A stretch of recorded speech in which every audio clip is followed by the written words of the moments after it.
Oi pessoal, meu nome é Kissila Maiara, estamos aqui para conversar um pouquinho nesse vídeo onde vamos falar sobre desafios.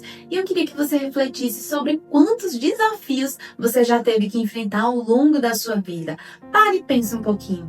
Sabe, desde que nós somos crianças, temos que enfrentar alguns desafios e quando a gente está na infância, a gente pensa, poxa, quando eu me tornar adulta, as coisas vão ser muito mais fáceis para mim. Mas quando a gente cresce, a gente entende que os desafios, eles fazem parte da vida e vão sempre nos acompanhar, sabe? Mas eu gostaria que você olhasse para o desafio por uma outra ótica, né? A ótica de que muitas vezes os desafios que nós enfrentamos, eles nos fazem crescer. E hoje a gente vai falar sobre isso e eu queria, para iniciar, te contar uma história que eu tive acesso em um dos livros que eu li. Essa história vai contar que um pescador, ele estava pescando em um rio que era rico em peixes. E quando ele jogou o anzol, da primeira vez ele já pegou um tucunaré muito grande. Só que olhando para aquele peixe, ele acabou devolvendo para o rio. Novamente jogou o anzol e pegou outro peixe maior que o primeiro. Só que ele acabou devolvendo para o rio. Da terceira vez, ele pegou uma tilápia bem pequena. E com um olhar de satisfação e felicidade por ter pegado aquele peixe pequeno, ele coloca dentro do cesto. Depois ele volta a jogar o anzol, pega um peixe grande, devolve para o rio. Mas na quinta vez ele pega um peixe pequeno, fica feliz e deposita no seu cesto. E aí, um outro pescador, vendo aquilo, sem entender nada do que estava acontecendo, falou assim: amigo, vem aqui, o que você está fazendo? Quando você tem acesso a peixes que são muito grandes, você acaba devolvendo para o rio, mas os pequenos são que você acaba ficando para você. E aí ele respondeu o seguinte: sabe o que é? É que lá na minha casa a frigideira é muito pequena e não cabem estes peixões. E eu queria que você refletisse qual que tem sido o tamanho da sua frigideira. Ter uma frigideira pequena significa viver aquém das possibilidades e acabando abrindo mão de ter acesso a novas possibilidades, deixa de crescer para não viver algo novo. Sabe, a zona de conforto em que muitas vezes nós estamos inseridos, ela nos dá ali um aconchego, uma certeza do que vamos viver, mas ela nunca vai nos proporcionar um crescimento, nunca vai nos proporcionar conquistar coisas novas e viver de acordo com o potencial que existe dentro de cada um de nós, um potencial que existe dentro de mim e que existe dentro de você.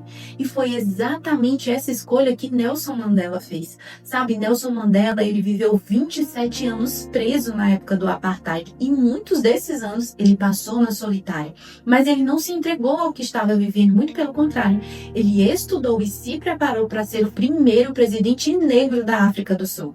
Enquanto estava preso, Nelson Mandela estudou matérias como administração, direito penal, direito internacional, política, e quando os amigos de Nelson Mandela e até mesmo os guardas da prisão viam todo aquele entusiasmo e felicidade naquele homem, eles diziam: Nelson, você tá louco, daqui você só sai para o seu funeral. Mas sabe, ele respondia o seguinte: o meu corpo eles podem ter prendido, mas os meus pensamentos e sentimentos sou eu quem controlo. Eles podem ter me colocado aqui, mas o que eu vou fazer com o que fizeram comigo, sou eu quem vou decidir. Sabe, muitas vezes quando as pessoas elas nos machucam, nos ferem, acabam nos prejudicando de alguma forma, nós somos tentados a sentar e nos colocar na cadeira do coitadismo e falar: poxa, isso aconteceu comigo, então eu não consigo fazer algo diferente porque a culpa é dele, a culpa é dela, a culpa é dessa situação, tudo de errado acontece comigo. Mas deixa eu te dizer, quando você toma esse posicionamento, é como se você estivesse entregando o controle da sua vida para a situação que aconteceu ou para as outras pessoas. O que nós devemos é tomar o controle da nossa vida e decidir o que vamos fazer com aquilo que fizeram conosco.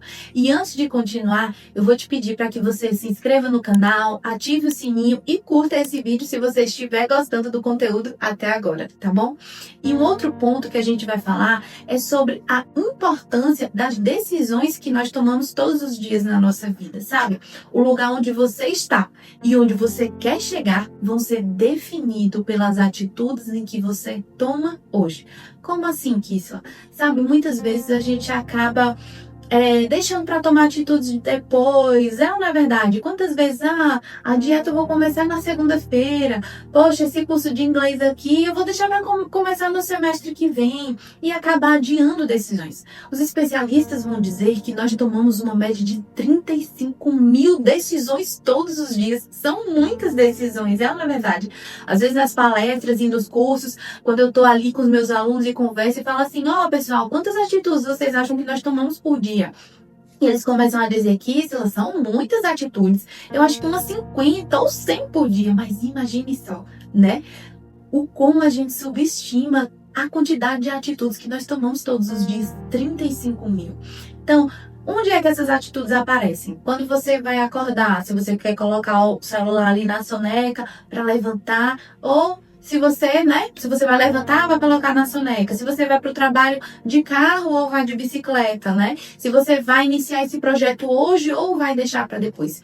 E são justamente essas decisões que estão definindo o seu futuro. Quando a gente toma consciência disso, a gente tem a possibilidade de, a partir de agora, tomar decisões mais assertivas sobre a nossa vida. Mas sabe, muitas vezes o que nos impede de ir para um próximo nível, de dar o primeiro passo rumo à nossa melhor versão, a nossa melhor jornada, é justamente a comparação. Eu não sei se você já caiu nessa armadilha, mas muitas pessoas, elas são tentadas a comparar o bastidor da sua vida com o palco de outra pessoa. Então, o que muitas vezes eu vejo nos meus atendimentos são pessoas que me relatam, poxa, minha vida é assim, é difícil, eu tenho que fazer isso, eu tenho que fazer aquilo, mas a vida ali daquela pessoa é maravilhosa. Olha o que foi que ela postou no Instagram. Gente, a gente não pode pedir a nossa vida pelo Instagram, por redes sociais. Por quê? Porque as pessoas, elas vão postar o que elas querem mostrar, mas todo mundo tem um processo. Todas as pessoas passam por um processo, e são esses processos que vão forjar quem nós vamos nos tornar. Então não caia na armadilha da comparação. Não pegue o pior momento da sua vida e compare com o palco de outra pessoa. O Usain Bolt, ele é tido como o atleta mais rápido da história. Ele é tricampeão mundial e alcançou recordes que outras pessoas ainda não conseguiram atingir. E ele tem uma frase que diz o seguinte: eu treinei 4 anos para correr 9 segundos. Tem pessoas que não têm resultados em 2 meses e acabam desistindo. Sabe, o que vai fazer com que nós venhamos a ter bons resultados vai ser disciplina, vai ser frequência, vai ser não desistir quando as coisas aparentemente derem errado, porque você foi criado com um propósito nessa terra. Você tem um propósito desenhado pelo Senhor. Tem uma outra frase de Usain Bolt que ele diz o seguinte: sonhar é de graça, mas alcançar os seus objetivos tem um custo. Embora você possa fantasiar de graça, os objetivos não vêm sem um preço, tempo, esforço, sacrifício e suor. Como você vai pagar pelos seus objetivos hoje?